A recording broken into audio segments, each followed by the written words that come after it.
بسم اللہ الرحمن الرحیم الحمدللہ رب العالمین وصلی اللہ علی محمد وآلہ الطاہرین ولعنۃ اللہ علی اعدائہم اجمعین الی قیام یوم الدین۔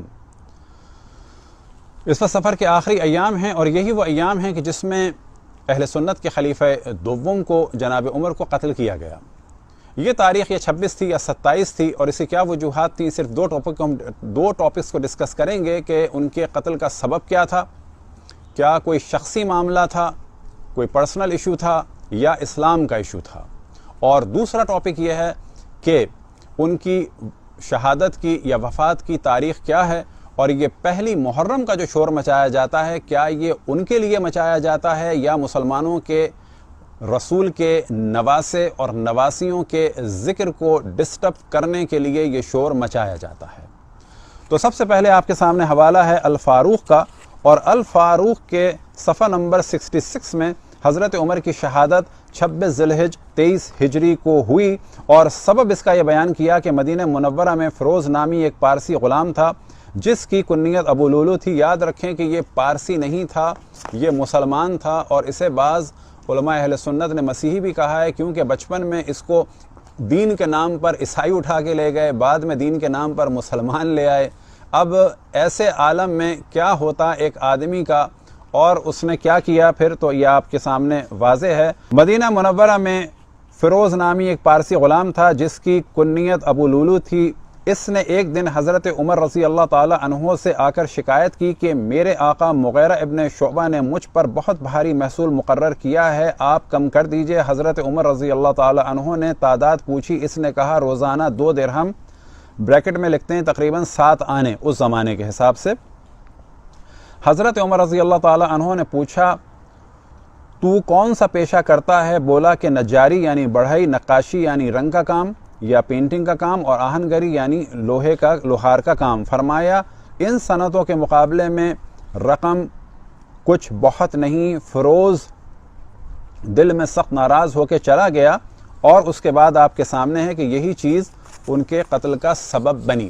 اب یہاں پر ذہن میں رکھیں کہ ان کے قتل کا جو اصل سبب تھا وہ یہ تھا کہ غلام نے آ کے اپنے آقا کی شکایت کی، اور انہوں نے اپنے دوست اور اپنے گورنر کو اہمیت دی اور ایک غریب کی بات کو نہیں سنا۔ اس میں قطعاً کوئی موضوع اسلام اور کفر کا یا یہ کہنا کہ جی ایرانیوں نے انتقام لیا ہے، اس نے اپنے پرابلم کو سامنے پیش کیا، اور جب جواب نہیں ملا تو اس نے یہ کام کیا۔ تاریخ ملت کی جو تالیف ہے جناب مفتی زین الدین عابدین سجاد میرٹھی اور مفتی انتظام اللہ شہابی اکبر آبادی کی، تو وہ پیج نمبر 291 میں بھی اسی موضوع کو لکھتے ہیں کہ حضرت عمر فاروق رضی اللہ تعالیٰ عنہ کی وفات زخمی ہونے کے تیسرے دن 27 ذی الحجہ 23 کو بدھ کی رات میں واقع ہوئی، اور دوسرے دن صبح کو دفن کر دیا گیا۔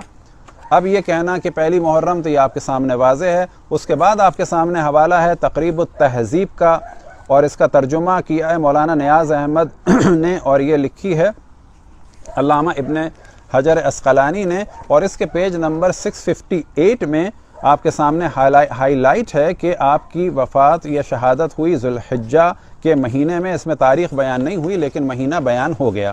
اب آپ کے سامنے ہے تاریخ الخلفاء جلال الدین سیوطی کی، اور یہاں پر اسباب شہادت میں واضح لکھا ہوا ہے کہ زہری کہتے ہیں کہ حضرت عمر رضی اللہ تعالی عنہ کا طریقہ کار یہ تھا کہ کسی نابالغ لڑکے کو مدینہ منورہ میں باہر سے داخل نہیں ہونے دیتے تھے۔ ایک بار حاکم کوفہ حضرت مغیرہ بن شعبہ، اب یہ وہ مغیرہ بن شعبہ ہے کہ جو شراب کے جرم میں بھی اسے سزا ہوئی اور زنا کے اس میں بھی اس کے لیے مقدمہ ہوا، لیکن ایک شخص بعد میں غائب ہو گیا۔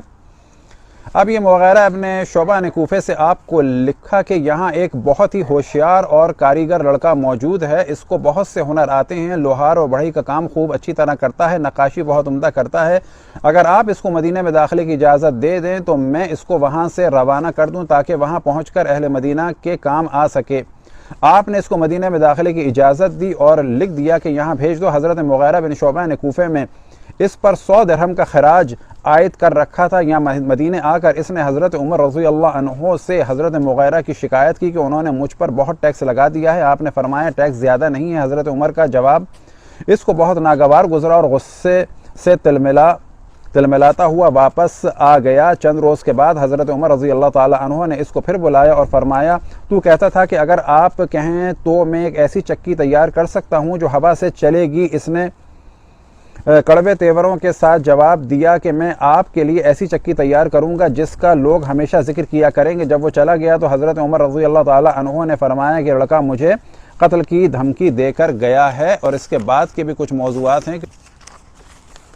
یہاں پر پھر اس کے بعد بیان ہوتا ہے کہ تاریخ شہادت و تدفین حضرت عمر رضی اللہ تعالی عنہ 26 ذی الحجہ 23 ہجری بروز چہارشنبہ شہید ہوئے، اور یک شنبے چاند رات کو یعنی محرم کی چاند رات کو دفن کیے گئے۔ اب آپ کے سامنے اسی تاریخ الخلفاء کا عربی کا متن ہے، کان عمر رضی اللہ تعالی عنہ، اور اس کے بعد سے لے کے یہ پہلا موضوع ہے، اور پھر تاریخ اس کی جو ہے وہ بیان ہوئی ہے پیج نمبر 244 پر، کہ جس میں واضح لکھا ہے لِأَرْبَعِ بَقِينَ مِنْ ذِي الْحِجَّةِ کہ ذی الحجہ کے 4 دن پہلے جو ہے آپ دنیا سے رخصت ہوئے۔ تاریخ طبری اب آپ کے سامنے ہے، جلد نمبر 3 اور صفحہ نمبر ہے 214، فاروق اعظم کی شہادت، اور یہاں پر بھی جو ہے وہ قصہ لکھا ہے غلام کا، اور یہاں پر ایک بات واضح کی ہے، اور وہ یہ کہ ایک دن حضرت عمر بازار میں گشت کر رہے تھے، آپ کو مغیرہ بن شعبہ کا غلام ابو لولو ملا، وہ عیسائی تھا۔ وہ بولا اے امیر المومنین، آپ مغیرہ بن شعبہ سے میری سفارش کر دیں کیونکہ مجھ پر بہت بڑا خراج لگا ہوا ہے۔ آپ نے پوچھا تم پر کتنا خراج ہے؟ وہ بولا روزانہ 2 درہم۔ آپ نے پوچھا تمہارا کیا پیشہ ہے؟ وہ بولا میسن بڑھئی ہوں، نقاش ہوں، لوہار ہوں۔ اس پر آپ نے فرمایا چونکہ تم کئی کام کرتے ہو اس لیے تمہارا خراج زیادہ نہیں ہے۔ یہ چیز سبب بنی کہ اس نے ان پر حملہ کیا۔ اب پیج نمبر 215 پر یہاں پر واضح ہے کہ اس نے خنجر سے حملہ کیا، اور اس کے بعد پیج نمبر 217 آپ کے سامنے ہے کہ جس میں لکھا ہے وفات و تدفین۔ آپ نے چہارشنبے کی شب 27 ذی الحجہ کو وفات پائی۔ اچھا، اب اس کے بعد جو ہے کچھ اور اقوال بھی ہیں، لیکن اگر آپ دیکھیں حضرت صہیب کی امامت تو یہاں پر عبد الرحمن ابن عوف نے مولا علی اور جناب عثمان کی توہین کی کہ جب یہ آگے بڑھے اور ایک جملہ کہا لا الہ الا اللہ، تم دونوں خلافت کے لیے کتنے خواہش مند ہو۔ یہ ایک صحابی 2 صحابیوں پر تہمت لگا رہے ہیں، ہوا ہوس کی اور لالچ کی، کہ تم لوگوں کو لالچ ہے، کہ وہ بھی یہاں پر ہے۔ اب تصور سوال یہ پیدا ہوتا ہے کہ اگر یہ ہم جملہ کہہ دیں کسی اور فرد کے نام سے تو قتل عام کا بازار آپ گرم کر دیں گے کہ جی آپ نے تہمت لگا دی۔ عبد الرحمن ابن عوف نے جو توہین کی مولا علی کی اور جناب عثمان کی، اور ایک طرح سے تہمت لگائی کہ تم لوگوں کو خلافت کو شوق ہے، آگے بڑھ رہے ہو، تو اس کا کیا کیا جائے گا؟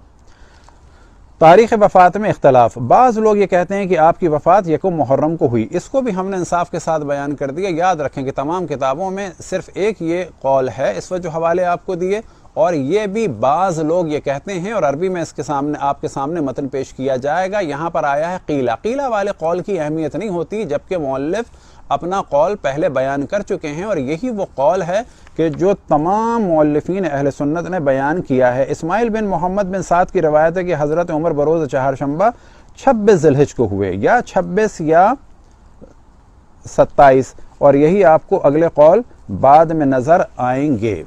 تاریخ طبری کا اب آپ کے سامنے عربی ایڈیشن ہے، جز نمبر 4 ہے، اور یہاں پر بھی یہی ہے خرج عمر بن خطاب یومن یطوف فی السوق، اور اس کے بعد وہ معاملہ ہے فَلَقِيَهُ ابو لؤلؤ غلام مغیرہ بن شعبہ وَكَانَ نَصْرَانِيًّا، اور یہ جو تھا وہ عیسائی تھا، اور ہم نے بیان کیا کہ بچپن میں اس کو عیسائی لے گئے اور وہاں پر عیسائی کر دیا، بعد میں اس کو مسلمان لے آئے تو اس کو مسلمان کر دیا۔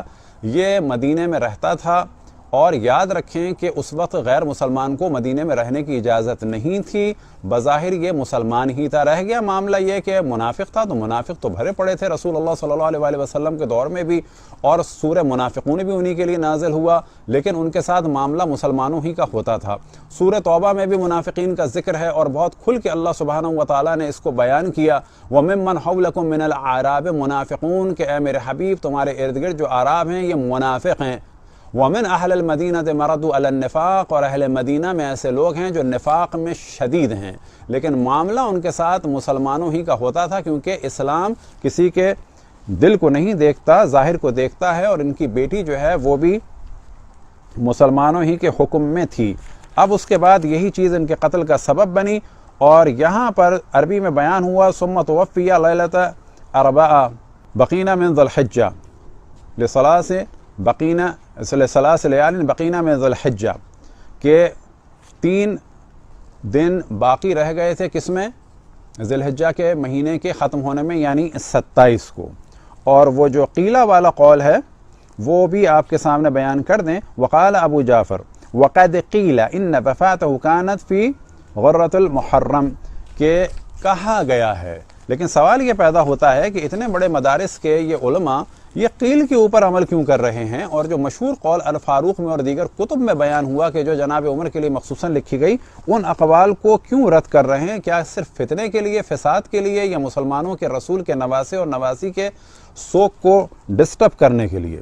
طبقات الکبریٰ میں بھی یہ موضوع پیج نمبر 46 میں بیان ہوا۔ بویا عثمان ابن عفان یوم الاثنین لیلۃ عثمان ابن عفان اثنین یوم الاثنین لیلۃ بقیت من ذی الحجہ، کہ جناب عثمان کی بیعت ہو گئی تھی ذی الحجہ کی ایک رات پہلے، یعنی ابھی محرم آیا بھی نہیں تو جناب عثمان کی بیعت بھی ہو چکی تھی۔ اب آپ کے سامنے تاریخ کامل اور جلد نمبر 3 ذکر خبر ان مقتل عمر رضی اللہ تعالی عنہ، یہاں پر پورا وہی موضوع ہے، اور یہاں پر بھی لکھا ہے دوسری لائن میں اگر دیکھیں وَكَانَ نَصْرَانِيًّا، اور یہ جو تھا وہ عیسائی تھا۔ اور پھر صفحہ نمبر 447 میں جو ہے وہ ان کے قتل کا پورا ماجرا ہے۔ اب آ جاتے ہیں تاریخ الخلفاء الراشدین، صفحہ نمبر 359 پر فقد خرج عمر یوما بعد عودته من الحج یطوف فی السوق۔ اب یہ پورا معاملہ ہے کہ حج سے واپسی پر آئے تو وہ بازار میں ٹہل رہے تھے کہ اتنے میں جو ہے وہ ابو لولو ملا اور اس نے شکایت کی۔ تو یہاں پر بھی واضح ہو گیا کہ جو اصل موضوع ہے وہ یہ موضوع تھا کہ اس نے شکایت کی تھی اور معاملہ مال کا تھا، اور انہوں نے ایک غریب کی بات کو سپورٹ کرنے کے بجائے انہوں نے ایک اپنے دوست اور اپنے گورنر اور ایک ایسے آدمی کے بارے میں کہ تاریخ میں جس کے مال کا بڑا چرچا ہے کہ کتنا مال اس نے چھوڑا تھا۔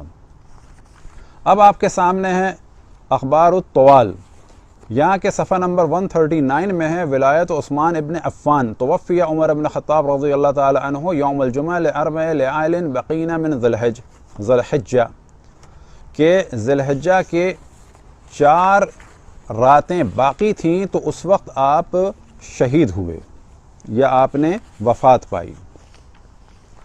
اسد الغابہ فی معرفت الصحابہ، اور اس کا صفحہ نمبر ہے 166 اور جلد نمبر ہے 4، اور یہاں پر بھی بہت واضح لکھا ہے کہ 4 راتیں ذی الحجہ کی باقی تھیں کہ جس میں آپ نے وفات پائی، اور دفن یوم الاحد، اور محرم کی پہلی رات آپ کو دفن کیا گیا۔ نہایت العرب اور اس کے صفحہ نمبر 152 پر بیان ہوا طعنہ ابو لولو الفارسی غلام مغیرہ بن شعبہ۔ یہ کتنے دن پہلے ہوا؟ کہ جب ہوا تو ان کے 3 دن کے بعد معطل 40 بقینہ من ذی الحجہ، کہ ذی الحجہ کے 4 دن باقی تھے اس میں وہ دنیا سے رخصت ہوئے۔ ریاض النظرہ فی مناقب عشرہ، اور یہاں پہ جزء اول میں بھی یہ موضوع بیان ہوا توفی لاربع بقینہ من ذی الحجہ، کہ ذی الحجہ کے 4 دن پہلے جو ہے آپ نے وفات پائی۔ اب آپ کے سامنے ہے سیرت امیر المؤمنین عمر ابن خطاب، اور یہاں پر بھی یہی موضوع ہے تاریخ و موت ہی، اور اس میں واضح لکھا ہے استشہد یوم الاربع لاربع وثلاث بقینہ من ذی الحجہ، کہ یا 3 دن پہلے یا 4 دن پہلے آپ کی وفات ہوئی یا شہید ہوئے۔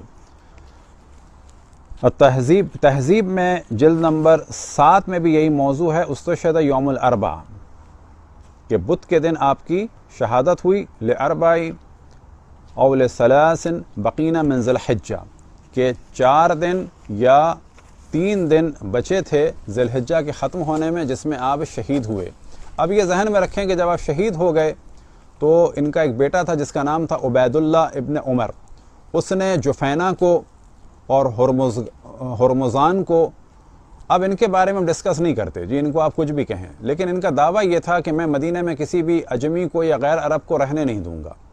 اس کے بعد جو انہوں نے جرم کیا وہ جرم یہ کہ ابو لولو کی، فیروز کی جو بیٹی تھی، ان کا نام تھا لؤلؤ، اس بچی کو جو انتہائی کم عمر تھی اسے قتل کیا۔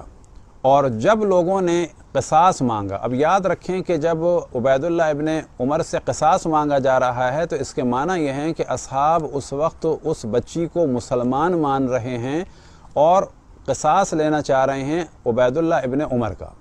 اور یہاں پر جناب عثمان نے ایک رائے دی کہ ابھی ان کے والد کو قتل کیا گیا ہے، یہ مناسب نہیں ہے کہ کل باپ مارا جائے اور آج بیٹا مارا جائے، لہٰذا اس کو فرار کا موقع ملا اور وہ شام چلا گیا، معاویہ کے پاس رہا، یعنی عبید اللہ ابن عمر، اور بعد میں صفین میں یہ شخص مارا گیا۔ تو یہ ہیں دو موضوعات کہ ان کی شہادت یا وفات کی وجہ کیا تھی، اور دوسرا موضوع یہ کہ ان کی تاریخ کیا ہے۔ وصلی اللہ علی محمد وآلہ الطاہرین۔